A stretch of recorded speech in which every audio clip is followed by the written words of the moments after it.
tem um momento da vida em que você começa a falar mais das coisas que você fez do que das coisas que você quer fazer. Esse é um momento perigoso. Nós não podemos esquecer que o futuro é uma coisa que existe. O futuro é uma coisa concreta. Eu acredito que nós podemos mudar as coisas. Nós. Eu, inclusive. E o segundo fator que permite que você abrevie a curva de aprendizagem de 10 anos é quando você tem, sabe o quê? Um ou mais de um mentor. Alguém que te ensina. Da empresa onde ele estava trabalhando, não era uma boa empresa para você trabalhar. Mas a mentalidade dele, ainda muito jovem, não conseguiu separar essas duas coisas. Quer dizer, ele não tinha, o desafeto dele não era a engenharia, era a empresa onde ele estava trabalhando. Porque as empresas, de certa forma, estão virando escola. O que eu estou ensinando aqui não vai sair. Ou seja, você será tão mais competente, a sua empresa será tão mais competente, quanto maior ou melhor for o resultado que você entregar. Porque nós temos não só que fazer cada vez mais e cada vez melhor, mas também temos que fazer cada vez mais rápido. Hoje, se a gente leva mais do que 30 segundos para fazer um download, já chama a TI, porque tem alguma coisa errada aqui, né?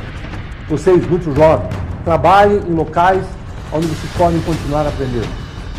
Mas a empresa é o conjunto de pessoas dela.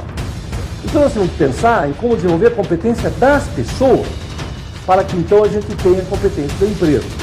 E as regras são diferentes de valor. A diferença é que as regras dizem o que nós podemos ou não podemos fazer, pode fazer isso, não pode fazer aquilo, e os valores dizem o que você deve ou não deve fazer. Ele é um cameraman muito competente, mas ele precisa de uma câmera, precisa de um tripé.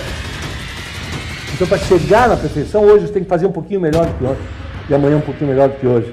Para chegar lá. Aí, quando você chega lá naquilo que você considerava perfeito, o que você percebe?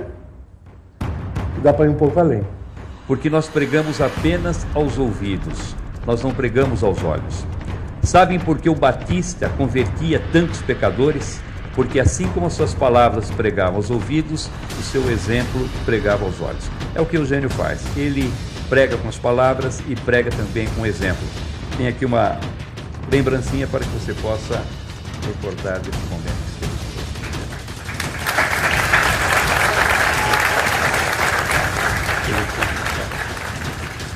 Eu gosto muito do Instituto Via de Acesso. Acho que ele é feliz até no nome. Via de Acesso, né? Acessar.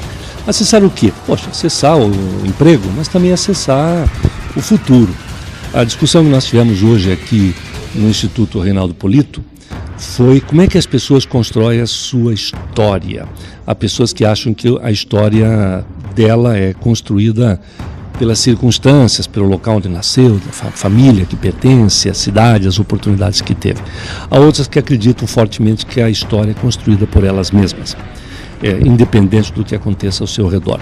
No fundo, ambas têm razão, e nenhuma tem razão, porque nós devemos respeitar as condições da sociedade, do ambiente, a ética reinante, as oportunidades que temos, mas devemos colocar o nosso melhor esforço para aproveitar essas oportunidades e driblar todos os possíveis perigos, as possíveis dificuldades.